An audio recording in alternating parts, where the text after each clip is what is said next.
Kasih karunia dan damai sejahtera bagimu dari Allah Bapa kita dan Kristus Yesus menyertai kamu. Amin. Bapak, Ibu, dan Saudara yang terkasih dalam Kristus Yesus, firman Tuhan dalam ibadah pertangyangan tertulis dalam kitab 2 Korintus pasal 13 ayat 5 sampai ayat 13 demikian. Ujilah dirimu sendiri, apakah kamu tetap tegak di dalam iman. Selidikilah dirimu. Apakah kamu tidak yakin akan dirimu bahwa Kristus Yesus ada di dalam diri kamu? Sebab jika tidak demikian, kamu tidak tahan uji. Tetapi aku harap bahwa kamu tahu bahwa bukan kami yang tidak tahan uji. Kami berdoa kepada Allah agar kamu jangan berbuat jahat, bukan supaya kami ternyata tahan uji, melainkan supaya kamu ini boleh berbuat apa yang baik, sekalipun kami sendiri tampaknya tidak tahan uji. Karena kami tidak dapat berbuat apa-apa melawan kebenaran. Yang dapat kami perbuat ialah untuk kebenaran. Sebab kami bersukacita apabila kami lemah dan kamu kuat. Dan inilah yang kami doakan, yaitu supaya kamu menjadi sempurna. Itulah sebabnya sekali ini aku menulis kepada kamu ketika aku berjauhan dengan kamu, supaya bila aku berada di tengah-tengah kamu, aku tidak terpaksa bertindak keras menurut kuasa yang dianugerahkan Tuhan kepadaku untuk membangun dan bukan untuk meruntuhkan. Akhirnya saudara-saudaraku bersukacitalah, usahakanlah dirimu supaya sempurna.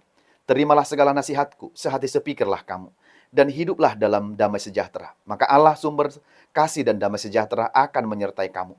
Berilah salam seorang kepada yang lain dengan cium yang kudus. Salam dari semua orang kudus kepada kamu. Kasih karunia Tuhan Yesus Kristus dan kasih Allah dan persekutuan Roh Kudus menyertai kamu sekalian. Demikian firman Tuhan.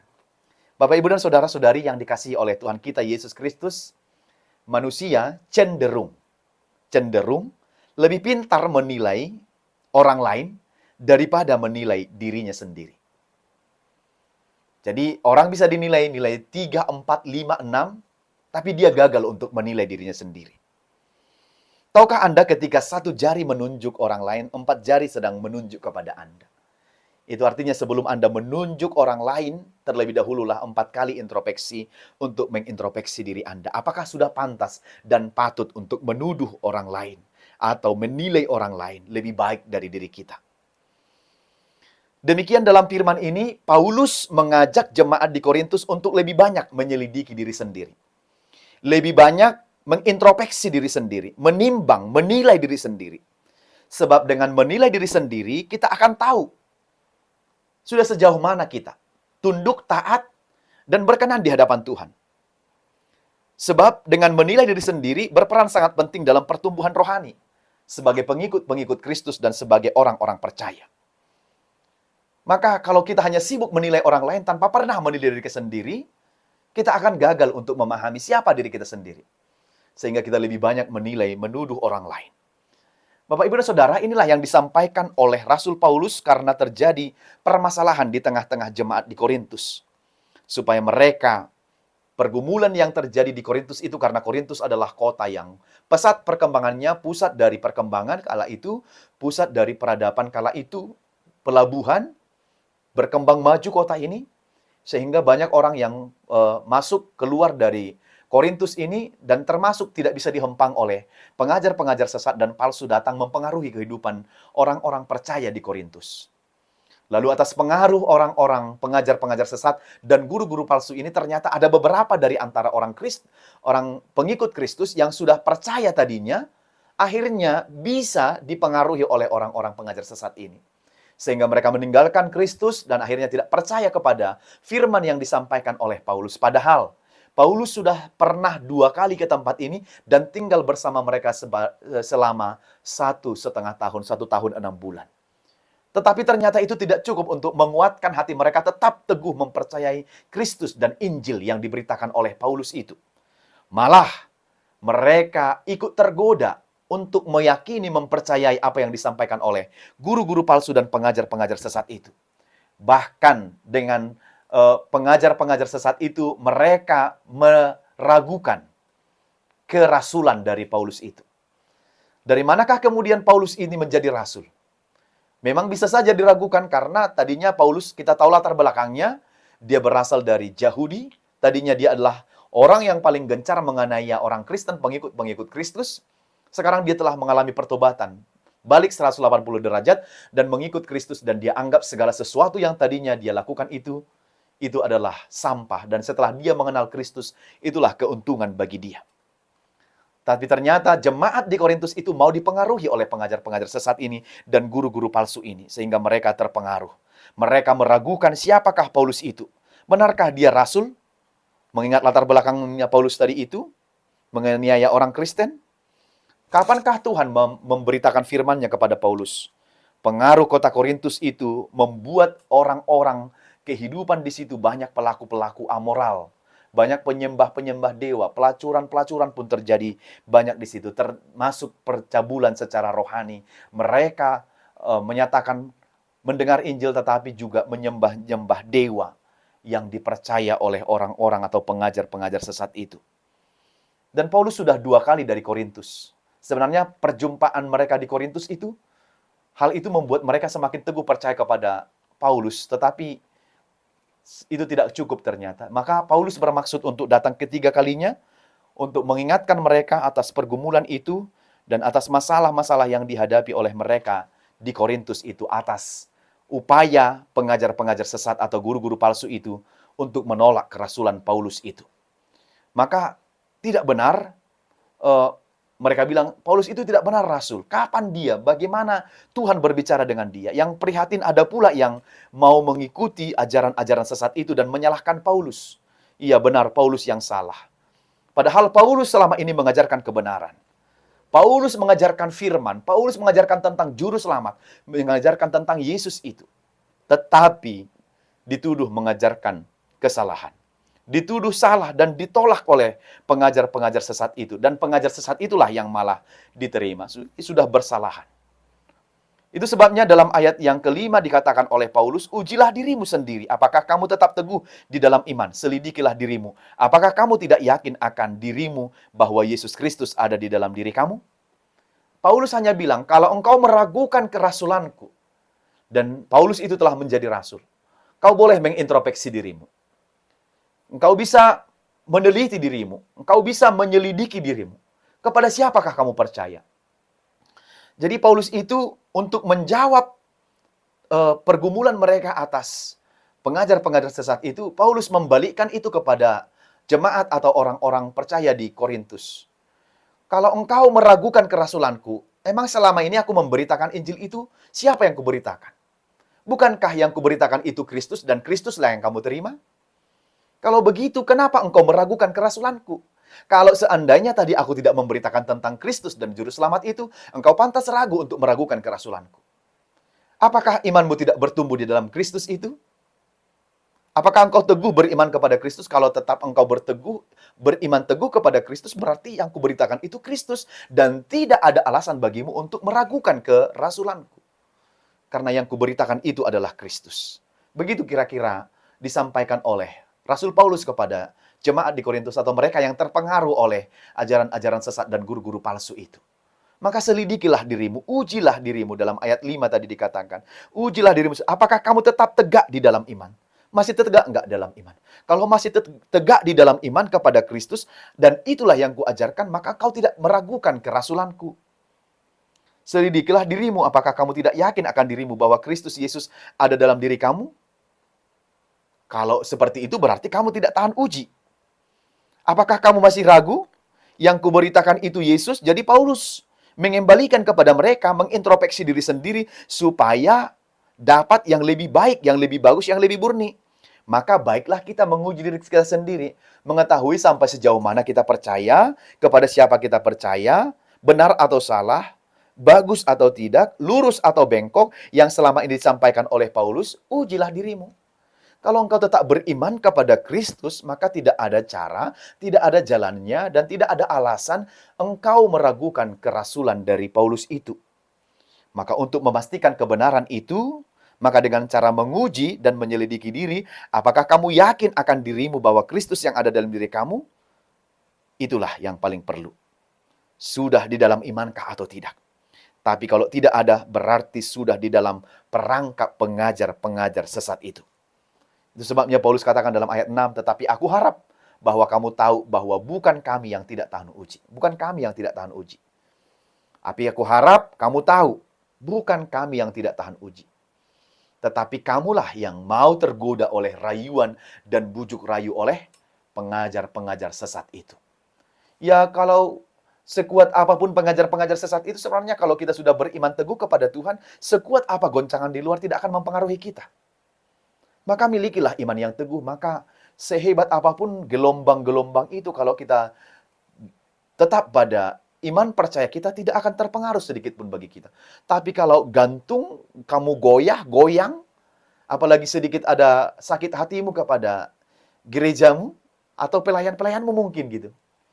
Wah, ini orang paling gencar nih. Iya benar, memang asal-asalan ini. Apa kami ikut dia menjelek-jelekkan gerejanya atau keluarganya. Ya, apalagi sedikit dipancing, mungkin ada hal-hal yang tidak tersinggung dalam dirinya. Ini akan menjadi orang yang gampang dipengaruhi. Nah, oleh karena itu Paulus bilang, introspeksi dirimu sendiri. Apakah kamu yakin bahwa Kristus Yesus ada dalam diri kamu? Jadi balik ke kita, kalau memang ya masih Yesus Kristus yang ada dalam diriku, berarti masih berpegang pada ajaran yang disampaikan oleh Paulus. Tapi kalau tidak lagi, berarti sudah terpengaruh oleh pengajar-pengajar sesat itu. Maka Paulus katakan, tetap aku berharap bahwa kamu tahu, bukan kami yang tidak tahan uji, bukan kami, tapi kamulah yang kemudian harus tahan dalam ujian sebesar apapun itu pengajar-pengajar sesat itu. Berpeganglah pada firman Tuhan. Ayat 7. Kami berdoa kepada Allah agar kamu jangan berbuat jahat, bukan supaya kami ternyata tahan uji. Bahkan Paulus itu berdoa supaya mereka jangan berbuat jahat. Itulah betapa Paulus mencintai supaya jemaat di Korintus itu tetap berpegang pada Tuhan. Paulus, kami tidak mau. Maka itu Paulus melakukan hal yang paling dapat dia kerjakan adalah dengan berdoa kepada Tuhan. Supaya orang-orang di Korintus itu tidak melakukan kejahatan. Tidak sama seperti pengajar-pengajar sesat itu, tapi melakukan hal yang berbeda. Harus tampil berbeda di tengah banyaknya pergumulan-pergumulan dunia ini. Ya, boleh melakukan perbuatan baik, sekalipun kami sendiri tampaknya tidak tahan uji. Kalau kalian lihat kami tampaknya tidak tahan uji, justru kamulah yang harus berpegang teguh pada firman yang sudah kamu dengarkan itu. Lanjut ayat 8, karena kami tidak berbuat apa-apa melawan kebenaran. Jadi Paulus bilang, kami tidak berbuat apa-apa, kami tidak mau melawan kebenaran. Yang kami kerjakan adalah memperjuangkan kebenaran itu. Maka saya bilang, Bapak Ibu, kalau sudah benar, jangan dilawan yang benar. Yang dilawan itu yang salah. Yang dilawan itu yang bengkok supaya lurus. Yang dilawan itu yang banyak ngomongnya, yang tidak beraturan. Yang kalau sudah benar itu, yang benar itu diperjuangkan. Bukan yang malah yang benar dilawan, yang bengkok itu semacam, bolehlah ini nggak apa-apa, nggak boleh. Yang benar itu tidak dilawan, tapi yang benar itu diperjuangkan supaya tetap benar. Jadi tidak boleh kompromi, yang benar itu tidak boleh kompromi kepada yang bengkok-bengkok, kepada yang jahat. Yang benar sekali benar, tetap benar, gitu. Nah, selanjutnya, sebab kami bersukacita apabila kami lemah dan kamu kuat. Kami bersukacita kok. Kalau kamu menjadi kuat melawan ke guru-guru palsu itu, ajaran-ajaran sesat itu, kami yang walaupun lemah, kalian lihat, kami bersukacita melihat kalian kuat untuk melakukan dan melawan itu. Dan inilah yang kami doakan, supaya kamu menjadi sempurna. Ternyata Paulus itu dengan sungguh-sungguh mendoakan jemaat yang ada di Korintus itu untuk tetap kuat, untuk tetap berpegang pada Tuhan. Selalu berdoa supaya jemaat itu semakin sempurna, tidak tergoda oleh pengajar-pengajar sesat itu. Dalam ayat 10 dikatakan, itulah sebabnya sekali ini aku menulis kepada kamu ketika aku berjauhan dengan kamu. Supaya bila aku berada di tengah-tengah kamu, aku tidak terpaksa bertindak keras menurut kuasa yang dianugerahkan Tuhan kepadaku untuk membangun dan bukan untuk meruntuhkan. Paulus bilang, ketika kita masih berjauhan, aku sudah mengingatkan kamu. Tapi kalau aku nanti sudah bersama-sama dengan kamu, ternyata kamu tidak berubah dan tetap pada ajaran yang sesat itu, Paulus akan bertindak dengan tegas. Itu sebabnya saya katakan, Bapak Ibu, yang lembut-lembut itu, yang lembek-lembek itu, tidak selalu tidak selalu demikian untuk menunjukkan kasih. Yang dengan tegas pun disampaikan itu juga adalah bagian dari menunjukkan kasih. Jadi jangan pernah berpikir hanya yang lembek-lembek lah yang menunjukkan kasih. Yang lembut-lembut, misalnya anak-anak sama orang tuanya bilang, nak, bangun. Iya, ntar lagi. Bangun, nak. Ntar lagi. Bangun, nak. Ntar lagi. Lalu setelah keras, suaranya semakin keras. Bangun nggak? Atau bagaimana? Lalu, iya, lalu dia beranjak dari tempat tidurnya. Kan nggak harus begitu. Jadi dengan ketegasan juga itu bisa menunjukkan cinta, kasih kita kepada orang lain. Jadi Paulus bilang, ya kalau dibutuhkan ketegasan, menurut kuasa yang diberikan kepadaku akan menunjukkan ketegasan itu kepada kamu. Dan bertindak keras menurut kuasa yang dianugerahkan kepadaku. Jadi menurut kuasa yang dianugerahkan oleh Tuhan kepadaku, aku akan bertindak seperti itu kepada jemaat di Korintus kalau itu diperlukan. Karena peringatan sudah ada. Unang sumol sol di budi dada si paingot naswada. Jangan menyesal nanti di belakang, bukan nasihat tidak ada selama ini. Jadi Paulus mengingatkan itu sejak dari awal. Maka yang perlu adalah menuruti dan taat pada nasihat itu. Nanti setelah dia datang, dan hal seperti itu pun ada dalam tugas tahbisan pendeta dikatakan begini.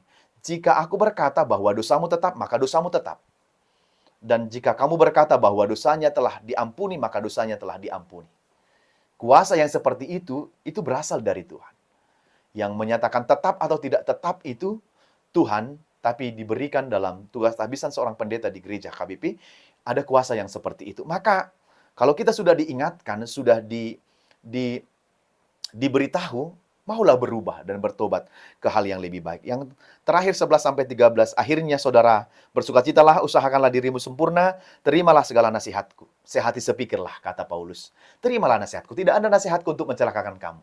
Jangan terima nasihat orang-orang, pengajar-pengajar sesat, nabi palsu itu. Kenapa bukan nasihatku? Aku yang sudah lama bersama dengan kalian, memberikan pengajaran kepada kalian, nasihat-nasihat baik kepada kalian, hiduplah dalam damai sejahtera. Jangan lagi saling menyalahkan. Sekarang berubahlah, bertobatlah, hiduplah semakin lebih baik. Maka sumber damai sejahtera Allah itu akan menyertai kita ketika kita mau hidup berdamai dengan yang satu dengan yang lain. Berilah salam seorang kepada yang lain dengan cium yang kudus. Salam dari semua orang yang kudus kepada kamu. Maka biasakanlah lagi, hiduplah lagi dalam tradisi-tradisi yang baik itu. Kebiasaan-kebiasaan yang baik itu. Cium yang kudus itu, salam-salaman, cium pipi kanan dan pipi kiri itu. Itu menunjukkan bahwa kita hidup dalam ajaran Kristus yang ramah, saling mengasihi dan saling mencintai antara yang satu dengan yang lain. Kita hidup dalam Kristus. Kita hidup berdamai yang satu dengan yang lain. Tidak sibuk lagi mencari siapa yang salah, tapi kita sudah bersama, berdamai lewat salam, lewat sukacita kita, lewat menyapa antara yang satu dengan yang lain. Akhirnya, Paulus memulainya dengan membukanya dengan kasih dan suratnya dengan sukacitanya kepada Tuhan karena kasih karunia Tuhan, dan dia kembali menutup ayat ini, pasal 13 ini dalam semua kitab Korintus juga dengan penutup kasih karunia Tuhan Yesus dan kasih Allah dan persekutuan Roh Kudus menyertai kamu sekalian. Itulah yang menyertai kamu dalam semua kehidupan, perjalanan apapun yang kamu lakukan, ternyata kasih Kristus itulah yang akan menyertai dan memberkati kamu, tidak ada yang lain. Dan itulah yang menjadi nasihat Paulus, sehati sepikirlah, berilah cium kudus, salam mereka, tradisi mereka di sana, salam dari orang-orang percaya kepadamu. Paulus berkata, kiranya kasih Tuhan menyertai mereka, hidup berdamai dan meninggalkan ajaran sesat itu. Sekarang mereka hidup dalam ajaran yang benar, sesuai dengan ajaran Tuhan. Maka apa yang disampaikan firman ini? Yang pertama, berpegang teguh pada iman yang benar, jangan mudah diombang-ambingkan. Sekarang banyak cara atau banyak yang mudah diombang-ambingkan. Mungkin ajaran sesat itu boleh dalam rupa dan versi baru di zaman ini. Ada orang yang datang ke gereja tetapi tidak berjumpa dengan Yesus. Karena dari awal lonceng dibunyikan sampai terakhir dia hanya sibuk bermain-main dengan handphonenya dan tidak berjumpa dengan Tuhan. Itu adalah penyesat dalam versi baru zaman ini. Ada orang yang sibuk hanya memperhatikan perhiasannya, memperhatikan tampilan orang lain, pakaian orang lain, sasak orang lain, sanggul orang lain, dan tidak fokus pada ibadah. Itu adalah versi penyesat dalam zaman baru kalau Bapak Ibu tidak bisa menguasai dirimu sendiri. Dan masih banyak lagi di perkembangan zaman ini. Maka kuasai dirimu. Jangan mudah diombang-ambingkan oleh apapun penyesat guru-guru palsu yang mungkin ada datang ke rumah. Mau bertamu tetapi mengajarkan ajarannya. Berhati-hatilah. Anda sudah punya iman, berpeganglah pada iman itu. Jangan sampai disesatkan. Miliki iman. Justru tugas kita adalah memanggil kembali yang sesat itu kembali ke jalan Tuhan. Itu tugas kita. Jangan kita disesatkan, tapi kita mengajak yang penyesat itu kembali ke jalan Tuhan. Yang benar dengan cara apa? Dengan cara yang lemah lembut. Supaya mereka melihat bahwa Kristus hidup dalam kita dengan cara yang baik. Salam, sopan, damai, dan tegur sapa yang baik. Yang kedua, ujilah dan selidikilah dirimu. Perlu ada introspeksi dalam diri kita. Sudah sampai bagaimana kita harus menguji, menyelidiki diri kita dan memastikan apa yang kita dengar, apa yang kita hidupi, apa yang kita imani, dan apa yang kita lakukan. Sejajarlah kiranya. Menguji diri sendiri, menyelidiki diri sendiri. Apa yang kita dengar, apa yang kita hidupi, apa yang kita lakukan, dan apa yang kita imani dalam kehidupan kita. Yang terakhir, yang ketiga, hiduplah dalam aturan, dalam ketentuan, dalam ajaran yang benar. Kiranya Tuhan menguatkan kita, damai-Nya menyertai kita untuk melakukan apa yang berkenan di hadapan Tuhan. Sebab Tuhan menyertai orang-orang yang bertekun dengan baik untuk menghidupi iman percayanya kepada Tuhan. Amin. Tuhan Yesus memberkati.